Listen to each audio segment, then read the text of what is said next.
get familiar with the place, because this is where you're going to be living for at least a year. You can't do anything without a social security in America. Do your research and figure out which, because your international students are your best friends. Hey guys, thank you so much for clicking on this video. If you're new, welcome, and if you're returning, welcome back. So today I'm going to be doing a video on the things you should do as soon as you land on American soil as an international student. So let's get right into this video. First things first, have cash at hand. Hear me out, have cash at hand. Make sure that you have cash. In my what to pack for America, I did say you have to have cash. So right now, have cash at hand because you're gonna need it. I'm telling you, you're gonna need it.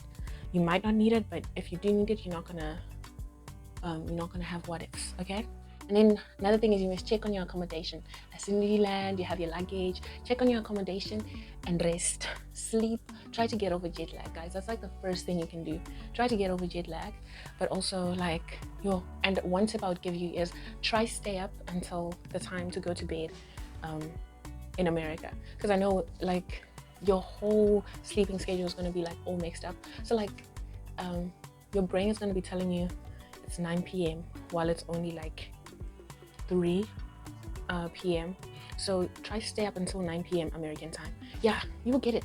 Like try get over jet lag, guys, because you can't really function if you are sleep deprived or if you're constantly like wanting to sleep. So try get over jet lag as much as you can. Another thing, this one is going to be the key to like everything else. Get a key card or like a transport card, for your transportation system in the area that you're going to be in, because that is going to help you explore the country, explore the city, explore the place that you're going to be in. And this is also going to help you with the next things that I'm going to be telling you about. So another thing, you should get your student ID card. Like go visit your college, get your student ID card. And that is easy if you have like a train pass, especially if you're not staying on campus. If you're not staying on campus, get your train card, use that train card to go to school, okay? Or transportation card, whichever one it is. And then get your bank account sorted out. Get your bank account, open a bank account. That is like, as soon as you're on that plane, you're already thinking which bank I'm going to. You're supposed to already know, okay, not really already know, but have an idea. While you're still in the country that you're in, like in Zimbabwe, in South Africa, wherever you may be, start looking, do your research. I always tell you guys, do your research and figure out which banks are recommended by other international students, because your international students are your best friends, because they've lived through everything. And I always find that advice from international students is better than advice from like a whole professional in that field, because they're literally living through it. They're not just providing the service. You get what I mean? Yeah. Also, when you're opening a bank account, try open a bank with like that has a lot of locations in your city, so then you always have easy access to money, funds and stuff like that. And then get a cell phone plan or a new phone, like all in all, because the phone that you're going to come here with is not going to work here. The SIM card is not going to work. So try get a SIM card and put on like a phone plan, or get a whole phone like in itself if you can afford that. I think this is like definitely in order for you to be able to communicate with people back home. But also the cool thing about WhatsApp is you only need Wi-Fi. So if you are not in the place to get a new phone, or if you're not in the place yet to get a phone plan, you can use Wi-Fi to communicate with people back home for the time being. But I will greatly advise you to, get a, come on brain, let's do this, to get a phone plan. If you're living off campus, set up your utilities. Make sure that you know when your bills should be paid, and all of that stuff. Just make sure you're in order. Like, you don't want to be like your first month here, you're just running around like chicken with no head. Sort out your things. Try by all means to do the most of the accommodation type stuff while you're still in your country. I know that's not always the case, it's not always possible, but try by all means. And if not, well, when you get here, get on it, because you need a place to sleep, guys. You don't want to get kicked out over something you could have easily gone around, right? This one, I surrender, because when I tell you, you can't do anything without a social security in America. I mean it. And every international student will vouch for this one. Guys, set up your social security number, because like for anything, you're gonna need a social security number. And how you get about go about getting a social security number, I would suggest go to your international student office and ask them how it's done at your school. But I think it's pretty much the same for every school. You have to have an on-campus job, but I know some schools have a way around that. Get authorization from the school, then go to your to the office in your go to the office in your city that works with like social security cards and stuff like that. And then, obviously, once you get your social security card, you're able to get a job. So I would suggest, especially if you need the money, try get a job as soon as possible, because you also want to grab as many coins as you can, because those coins can help you.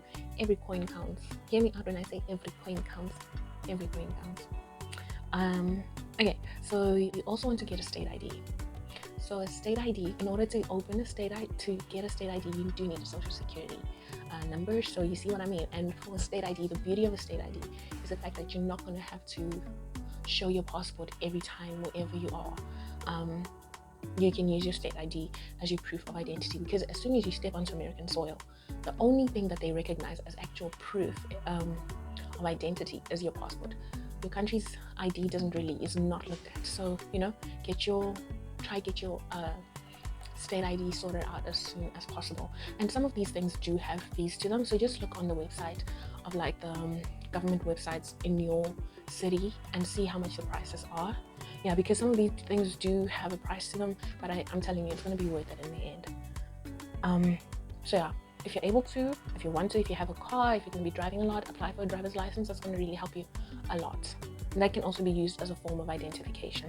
Okay, so for this one, guys, this one was a bit hard for me to do, because in my country, Zimbabwe, we buy everything with cash. Like, also my parents buy everything with cash. We're gonna save up and buy everything with cash.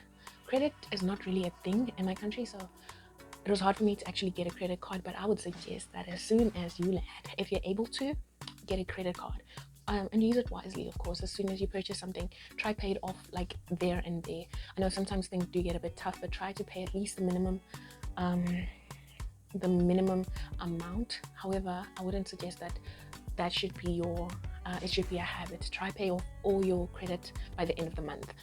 So the beauty about a credit score is the fact that it allows you to then purchase bigger purchases. Like if you want to get a car in the future, if you have a credit score, then you're able to buy bigger purchases. But sometimes, actually, I've heard of people who say that they couldn't purchase certain things because they did not have a credit history. So definitely get on the ball, get rolling. Okay, cool. Get health insurance. And this is like, for some schools, I know some schools, health insurance is incorporated into your tuition. But like for my school, I had to get health insurance separately. So definitely get health insurance, guys, because you never know. And you never know when you're going to need the doctor. You never know when you're going to need to see a doctor, go to the emergency room or anything like that. So definitely get health insurance.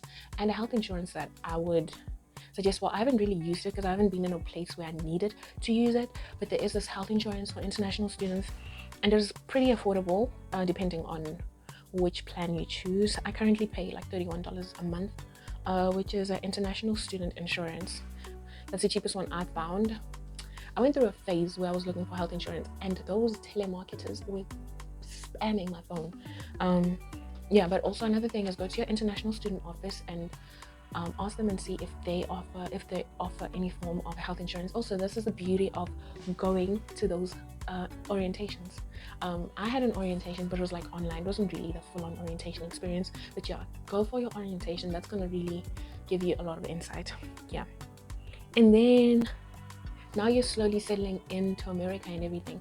I'd say get some winter clothes. If you come in the summer, if you come in the spring, in the fall, you have time before the winter.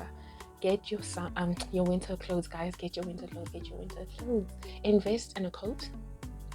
Don't say, I'm in America, I'm going to buy the craziest sneakers, the best clothing, and then winter comes and you're shivering. Don't do that. Invest in a good coat. My coat cost $60, the one that I used, and I bought it at, I think it was Burlington. Yeah, and it is a really nice coat, like winter coat. I wouldn't suggest buying a winter coat in your own country, because coats in our country, like in Zimbabwe, if I had to buy a coat in Zimbabwe, that is designed for a winter in Zimbabwe, and a winter in Zimbabwe is nothing compared to the winters here. So try and get your winter clothes here, winter coat, winter boots, winter thermals. Get those things here, and if you get them out of season, it is much cheaper than if you get them in winter. Like, it'll save you so much money. Yeah, and these are other things that are like very general, but get food, go grocery shopping. This is also going to help you to check out the area that you're in, travel around your area, your city, or wherever your town. Get familiar with the place, because this is where you're going to be living for at least a year. Like I'm saying, if you're going to do a master's degree, it's going to be at least a year. And then for some of us who are here for 4 years, 5 years, whatever it may be, get accustomed to the area you're going to be living in, your neighborhood, and do a bit of research, but don't over research, because the news is not always the best place to look. Like, I live in Philly, and Philly is not safe, guys. Like, ain't nobody gonna tell you Philly is the safest place on earth. No, it's not.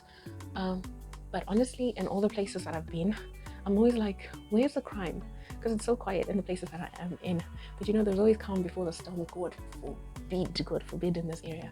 But yeah, check out the neighborhood, get accustomed to the place, know where your amenity, know where the things you need are, like a CVS, which is like a pharmacy, or a Rite Aid, which is a pharmacy, maybe a dollar store, because that's where you can get anything for $1.25. Like, definitely dollar store is going to save you. There's also food at the dollar store, so if you're trying to save money, yeah, that is pretty much all that I have for you. And then once you've sorted out the most important things, guys, this is your time to actually enjoy life, but be safe at the same time. Enjoy the new environment, enjoy the accessibility of things, enjoy a system that actually works, because American system compared to the system in my country, top tier. Enjoy everything, because it's also easier to do things here.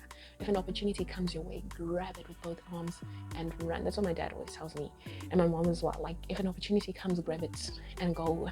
Like, this is a land of opportunities, a land of opportunities, and put those opportunities to use, because once you go back home, if you do plan on going back home, you don't want to regret it. And also, once you start working, you don't want to be like, oh, when I was in school, I had all this time and I didn't travel, I didn't do this, I didn't do that. So yeah, enjoy while we're here for school, for sure. School comes first, but also enjoy. Remember to take a breather. Yeah, I don't know. That's about all of the English.